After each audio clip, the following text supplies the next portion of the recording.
Reddit, at what moment in your life did you stop, chuckle, and think to yourself, I am in danger?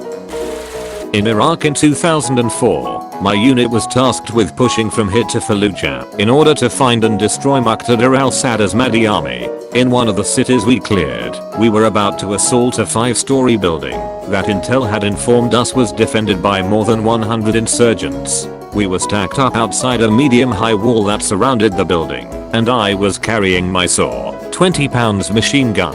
I got a boost over the wall and immediately fell into and got stuck in a thorny bush. I remember thinking, oh man, what a stupid way to die, as I waited to start getting shot at. Turns out that this insurgent stronghold was actually a school with 2 friendly dudes in it. I leaned over a candle and set my shirt on fire. I thought it was really interesting and turned to my friends saying, hey, look everyone, my shirt's on fire. Fortunately, one of them had more presence of mind than I did and put it out. When a car jumped the median and was barreling right towards me doing well over 70. Luckily horsepower saved me from death. My first instinct was to floor it. At least have them hit the rear door / panels instead of the driver's side door. I was only one in the car. I was in a similar accident, driving 50 miles per hour in a little VW Jetta, and a huge SUV was stopped at a crossroad up ahead. Apparently they didn't see me and they started across the road. Thank God I hit the gas instead of the brake, or I probably would have T-boned them. Instead, they smashed my back left tire and sent me spinning to a stop in the opposite lane of traffic. It was also really lucky I had no oncoming cars in that moment. Funny though, I was so dazed I remember thinking, who was that screaming? I'm the only one in my car. Then realized that was me. Such a strange feeling. A crackhead got out of prison and went to visit his girlfriend. She moved out about 2 years earlier and I moved in. So at 1 AM there's a clearly drunk and high nut job trying to break down my front door while my wife and kids are asleep. Somehow, I hadn't put the bolts on the door yet, as I was only just on my way to bed when he turned up. It was kinda funny, but I still got the cricket bat out just in case. There was this time on a school bus, we had a new driver. The area is pretty hilly, and in this route, had this steep 50-foot drop off where the bus turned around with a 3-point turn. But the bus driver kept backing up. Closer and closer, we almost went to the cliff. I'm sure that if we measured, it was within a foot. I started looking at exits, how fast I could run to the front, or the side exit. Man, we were all screaming in terror. Good times. Edit, spelling and the fact the back of the bus was hanging over the cliff and the wheels of the bus were close to the edge. I took an out of bounds ski trail that looked fun by myself, because intelligence is my strong suit. Came upon a tall cliff with a flat landing that I knew I couldn't make on skis, but I had come too far to hike back to the main path. Took my skis off, tossed them over and climbed down. Hurt my legs, but nothing serious. Continued on. Several minutes later came upon a sign pointing towards a 20-kilometer bike trail ending God knows where. It was around that time I realized I could end up lost in the backcountry of a ski resort with no cell reception. Decided to hike in the opposite direction the sign was pointing, since it was uphill and seemed more likely to take me back to the main trail. After several whispered swears and a good half hour of hiking uphill and across a sketchy looking wooden bridge, through deep snow in ski boots holding my skis, I arrived at a populated ski run. I now make sure to have someone with me for all backcountry related adventures. That way if I die, I can bring them down with me. I was doing aid work in Croatia in the late 90s, only a few years after the war had ended.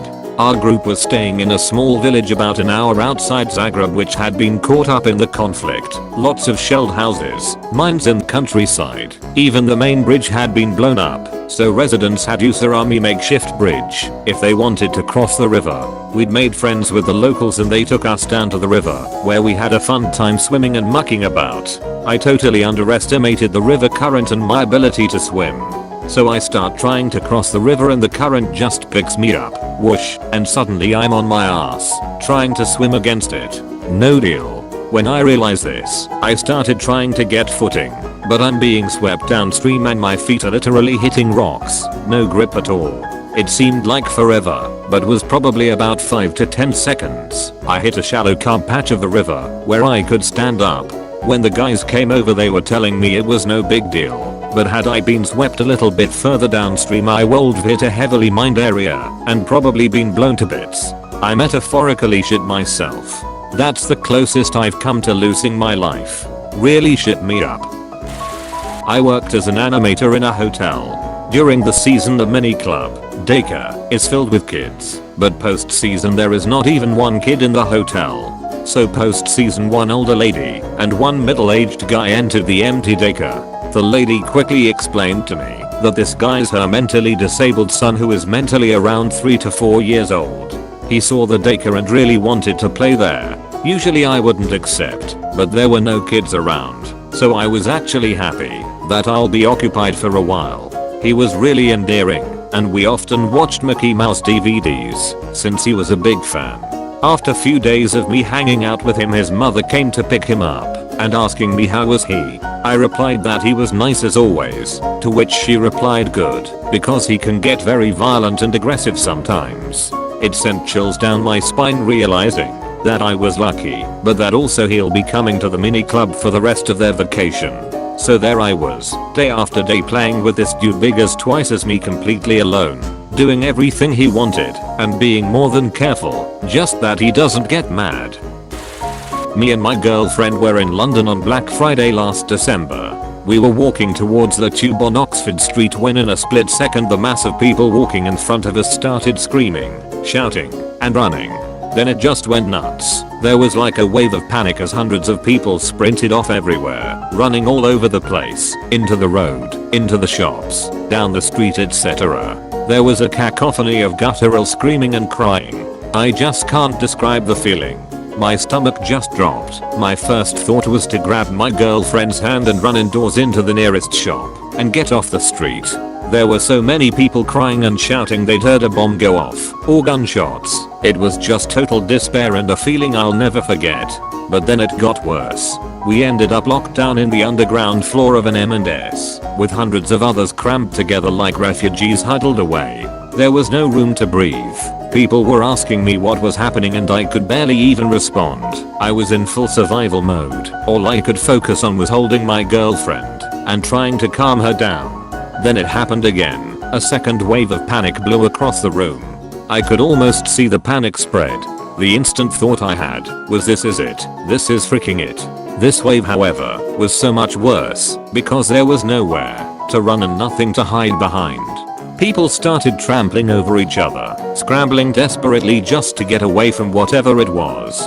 One poor woman had fallen down and just couldn't get up, while the masses stampeded over her. Props to the guy who yelled for people to help her up in the panic. You're a freaking saint. Ultimately, it turned out to be nothing but a scare. But even to this day, I have nightmares about it. I can't describe how it felt knowing there was an extremely real chance we would never see the outside of that room again. Me and my good friend Felix, both German, were traveling with an interrail ticket through Europe. In Serbia we were in a train which was going really slow and stopping at every really little town/village. For some reason the train got shorter and shorter every other station because they were uncoupling a wagon here and there. So everyone moved to the first two wagons because they were most likely to arrive at the final destination. Me and Felix have already been in the first wagon in a closed cabin where there's a bench on the left and the right. We were both sitting left having a cigarette when suddenly things went intense. 3 obviously drunken men came in that cabin. At first they only asked for a cigarette, which we gave them. But after a few minutes they started discussing more and more intense. I could feel that they were talking about us. So I asked Felix, whose father is Serbian, he would understand them. He was pretty serious at that moment and told me that 2 of them wanted to rob us now and 1 wanted to wait until after the train ride. Felix gave me continuous updates about what they were talking. They were guessing how much money we might have and still discussing when to do the robbery. Their discussion heated up at one point and then stopped completely. I was wondering what happened and then suddenly it went all black. We were in a freaking tunnel. I was totally flexed and expected to get the shit beaten out of me. They were only talking like 3 sentences. I asked Felix, are they gonna do it now? He said, "I'm not sure." After what felt like 10, but probably was 2 minutes, the light came back, and I was sitting there like freaking Jackie Chan on my bench, prepared to fight back in the dark. They knew now that we kind of knew. They decided to follow us at our destination, so we could kind of chill during the ride. At our destination we just sprinted into the next taxi and told him to go to the next city as fast as possible. "You have had an appointment with the soup doggo. It has made nice hot soup for you. Like and subscribe to show your appreciation of the soup."